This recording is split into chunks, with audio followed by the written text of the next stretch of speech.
టీచర్స్కి పేరెంట్స్కి ఒక అనుసంధానం కావాలా. తద్వారా పిల్లల్లో ఎలా ఉన్నారు, ఏంటి, వాళ్ళ భవిష్యత్తు ఏంటి, వాళ్ళు ఎలా మనం తీర్చిదిద్దొచ్చడానికి తల్లిదండ్రుల పాత్ర కూడా అవసరం అనేది తెలియజేయడం కోసమే గౌరవ ముఖ్యమంత్రి గారు చంద్రబాబు నాయుడు గారు, అలాగే మన ఉప ముఖ్యమంత్రి గారు పవన్ కళ్యాణ్ గారు, అలాగే మన ముఖ్యంగా హ్యూమన్ రిసోర్సెస్ మినిస్టర్ అంటే ఎడ్యుకేషన్ చూసే నారా లోకేష్ గారు, వీళ్ళందరూ కూడా ఇవాళ మన ఆంధ్ర రాష్ట్రంలో దాదాపు 18 లక్షల మంది పిల్లలు ఉన్నారు ఈ స్కూల్స్లో చదువుకునే పిల్లలు.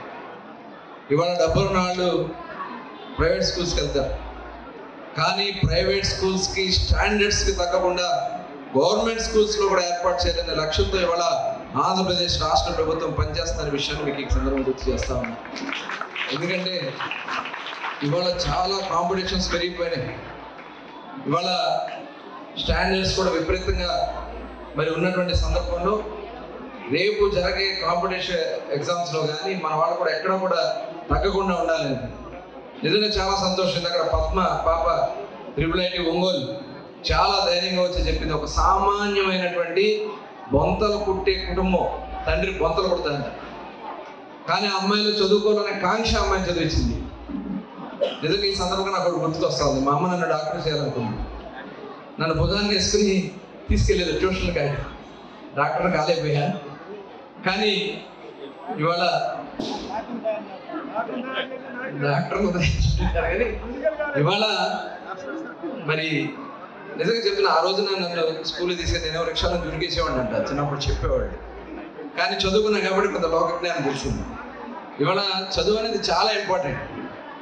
చదువు యొక్క గొప్పతనం ఏంటనేది నేను తర్వాత మళ్ళీ లా కూడా చేసుకున్నాను అంతా.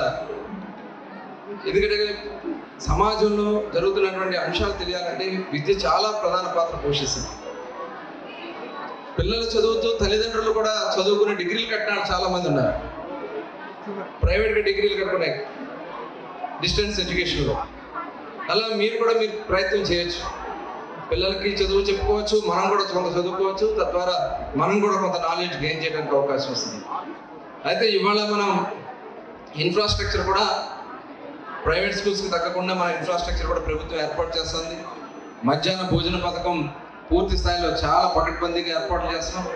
మొన్ననే గౌరవ ముఖ్యమంత్రి గారు, ఎందుకంటే 10th క్లాస్ ఎందుకని మధ్యాహ్న భోజనం అన్న నందమూరి తారక రామారావు గారు ఫస్ట్ టైం ఈ మధ్యాహ్న భోజనం పథకం పెట్టడానికి గల కారణం ఎందుకంటే మనం పిల్లలు ఇంటికి వెళ్ళడం లేకపోతే తల్లిదండ్రులు మరి భోజనాల కోసం వాళ్ళు పెట్టలేకపోవడం, పంపించకపోవడం ఇలాంటివి జరుగుతుంది. అదే స్కూల్లోనే భోజనం పెడితే పిల్లలు ఎక్కడ కూడా డిస్టర్బ్ అవ్వరని చెప్పి ఆ రోజు ఎన్టీ రామారావు గారు ఫస్ట్ టైం ఆంధ్రప్రదేశ్ రాష్ట్రంలో మధ్యాహ్న భోజన పథకాన్ని తీసుకురావడం, దాన్ని ఇవాళ మనం కూడా కొనసాగించుకుంటున్నాం. ఇదే కాదు, మొన్ననే ప్రభుత్వం ఫస్ట్ టైం తీసుకుంది ఇంటర్మీడియట్లో కూడా ఫస్ట్ టైం మధ్యాహ్న భోజన పథకాన్ని ఇవాళ ఆంధ్రప్రదేశ్ రాష్ట్రం అమలు చేసే కార్యక్రమాన్ని చేస్తాం. ప్రధాన ఉద్దేశం డ్రాప్అవుట్స్ కాకూడదు, వాళ్ళు ఎంతవరకు చదువుకోవాలని అంతవరకు చదివించాలన్నదే గౌరవ ముఖ్యమంత్రి గారి యొక్క ఆలోచన. ఎందుకంటే ఇవాళ మనం చాలా తెలివైనటువంటి బ్రెయిన్ ఉన్నటువంటి వాళ్ళం, మన తెలుగు వాళ్ళు. ఏ మూల ప్రాంతానికి వెళ్ళినా మన తెలుగు వాళ్ళు ఉన్నారు. ఆనాడు ఇన్ఫర్మేషన్ టెక్నాలజీకి పునాది వేసింది నారా చంద్రబాబు నాయుడు గారు. దానివల్ల ఇవాళ ప్రపంచంలో ఏ దేశానికి వెళ్ళినా మన వాళ్ళు అక్కడ ఉద్యోగాలు ఉన్నారు. మనం చూసాం, మొన్న చంద్రబాబు నాయుడు గారు అపోజిషన్లో ఉన్నప్పుడు ఆయన అరెస్ట్ చేయడం జరిగింది. అరెస్ట్ చేస్తే మమ్మల్ని ఎవరిని కూడా బయటికి రానివ్వాల. కానీ దాదాపు 100 దేశాల్లో బయటకు వచ్చి ఆయన కోసం పోరాటం చేశారంటే ఆయన వేసినటువంటి పునాది వల్ల ఇవాళ వాళ్ళు వెళ్ళి అక్కడ కోటీశ్వరులు అవుతున్నారనేది ఈ సందర్భంగా మీకు గుర్తు చేస్తాను. వాళ్ళ ఆ గ్రాటిట్యూడ్ చూపించుకున్నారు అక్కడ. ఆయన వల్ల మేము ఈ స్థాయికి వచ్చాం, వారు ఇచ్చినటువంటి పాట వల్ల మేము ఈ స్థాయికి వచ్చాం అని చెప్పి వాళ్ళు చెప్పుకుంటా ఉన్నారు. ఆనాడు మరి అన్న నందమూరి తారక రామారావు గారు ఫస్ట్ టైం మహిళలు కూడా చైతన్యం రావాలని చెప్పి తిరుపతిలో మహిళా యూనివర్సిటీని ఏర్పాటు చేసినటువంటి ఫస్ట్ టైం భారతదేశంలో ఎన్టీ రామారావు గారు అనే విషయాన్ని కూడా ఈ సందర్భంగా తెలియజేస్తారు. మహిళా యూనివర్సిటీ అంటే ఒక చిత్తశుద్ధితో పనిచేయాలనే ఆలోచనతో ప్రభుత్వం పనిచేస్తూ ఉంది. ఇవాళ మన ప్రభుత్వం కూడా ఒక మంచి ప్రభుత్వంగా ఉండాలనే ఆలోచనతో మనం పనిచేసుకుంటూ ముందుకెళ్తున్నాం. దానిలో భాగంగానే దయచేసి ఇప్పుడు చాలా పెద్దల విషయాలని కూడా చెప్పారు. మీరందరూ కూడా ప్రతిరోజు ప్రేయర్ చేసుకోవాలి, మనసులో ప్రేయర్ చేసుకోవాలి. తల్లిదండ్రులకు నేను మంచి పేరు తేవాలి, నా స్కూల్కి నేను మంచి పేరు తేవాలి, నా టీచర్స్కి నేను మంచి పేరు తేవాలి, నేను పుట్టిన ఈ గడ్డకి మంచి పేరు తీసుకురావాలనే లక్ష్యంతో పనిచేస్తే తప్పకుండా ఎక్కడికి వెళ్ళినా మనం ఒక చైతన్యంతో ముందుకెళ్ళగే అవకాశం వస్తుంది. చాలా సంతోషం. ఎందుకంటే నేను ఒకప్పుడు మన మచిలీపట్నం అంటే ఒక ఎడ్యుకేషన్కి ఒక పునాదిగా ఉండేది. ఆ రోజు హిందూ కాలేజ్ కానీ, నోబెల్ కాలేజ్ కానీ, నేషనల్ కాలేజ్ కానీ, ఇవాళ దేశంలో ఎక్కడికి వెళ్ళినా మీరు మచిలీపట్నం అంటే బందర్లోనే చదువుకున్నానండి, ఫలానా కాలేజీలో చదువుకున్నాను అని చెప్పి కొంతమంది ఐఏఎస్లు కూడా వచ్చి మాట్లాడుతూ ఉన్నారు. బందర్లో 10 ఏళ్ళు ఉన్నానండి అని. అంటే అంత ఉన్నటువంటి మనం ఇప్పుడు కొద్దిగా నిర్లక్ష్యం కాబడింది. దానికోసమే ఆలోచన చేస్తున్నాం, ప్రయత్నాలు చేస్తున్నాం. దానికోసం గౌరవ ముఖ్యమంత్రి గారు మొన్న వచ్చినప్పుడు కూడా నేను అడిగాను, గ్లోబల్ క్యాపబిలిటీ సెంటర్ అంటే ఇన్నోవేషన్స్కి ఒక పునాది మచిలీపట్నం కావాలని చెప్తే మొన్ననే పాలసీ తీసుకోవడం జరిగింది. ఆ రోజు కూడా క్యాబినెట్లో అడిగాను. గ్లోబల్ క్యాపబిలిటీ సెంటర్ త్వరలోనే మచిలీపట్నంలో మన నేషనల్ కాలేజీలో ప్రారంభిస్తామనే విషయాన్ని కూడా ఈ సందర్భంగా మీకు గుర్తు చేస్తాను. ఇదే కాదు, పాలిటెక్నిక్ కాలేజీకి ఉంది ఇక్కడ, దానికి ఒక పర్మనెంట్ బిల్డింగ్ నిర్మాణం చేయాలి. ఎడ్యుకేషన్ పరంగా ఎలాంటి కార్యక్రమాలు తీసుకోవాలన్నా చేయడానికి సిద్ధంగానే ఉన్నాం. ఆ రోజున మనలో కూడా ఒక ఉత్సాహం రావాలి, మన వాళ్ళు కూడా స్ఫూర్తి రావాలని చెప్పి ప్రతి సంవత్సరం యువ కెరటాలు కండక్ట్ చేసేవాళ్ళం. దానికి కూడా ఇవాళ శ్రీకారం చుట్టుపోతున్నాం. జనవరి 2-3 తారీఖుల్లో యువ కెరటాల కార్యక్రమం మచిలీపట్నంలో పెద్ద ఎత్తున చేయబోతున్నాం అనే విషయాన్ని కూడా ఈ సందర్భంగా మీకు మరొకసారి తెలియజేస్తా ఉన్నాను. అయితే మీరు కూడా ఆదర్శవంతంగా ఉండాలి. ఇవాళ ఎక్కడ మనకి ఈ సెల్ ఫోన్ విషయం నాకు చెప్పారు, పెద్దలందరూ కూడా చెప్పారు. నిజంగా చాలా దురదృష్టం. అది మంచిగా వాడుకుంటే మంచిగా ఉంటుంది, చెడుకు వాడుకుంటే ఏమైపోతుందో తెలియదు. కాబట్టి సెల్ ఫోన్స్ని చాలా జాగ్రత్తగా మనం ఎక్కువగా చదువుకునే దాని మీద కాన్సన్ట్రేట్ చేయండి. అవసరమైనంత మేరకి సెల్ ఫోన్స్ను ఉపయోగించాలని చెప్పి సందర్భంగా కోరుతా ఉన్నా. అదే కాదు, డ్రగ్స్ కూడా ఇవాళ ప్రపంచాన్ని సర్వనాశనం చేస్తుంది. దాని మీద ఉక్కుపాదం మోపపోతా ఉన్నాం. త్వరలోనే స్కూల్ స్థాయిలోనే ఈగల్ టీమ్స్ని కూడా ఏర్పాటు చేయడం జరుగుతుంది.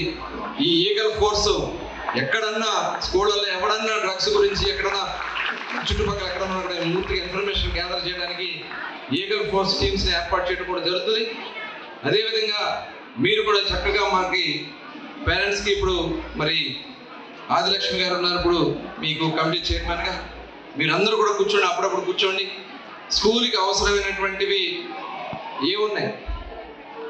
కొంతమంది ఈ స్కూల్లో చదువుకుని ఉన్నతమైన స్థానంకి వెళ్ళిన ఉంటారు. వాళ్ళని ఏదైనా కావాలంటే ఈ స్కూల్కి డొనేట్ చేయమంటే చేయడానికి డోనర్స్ ఉంటారు.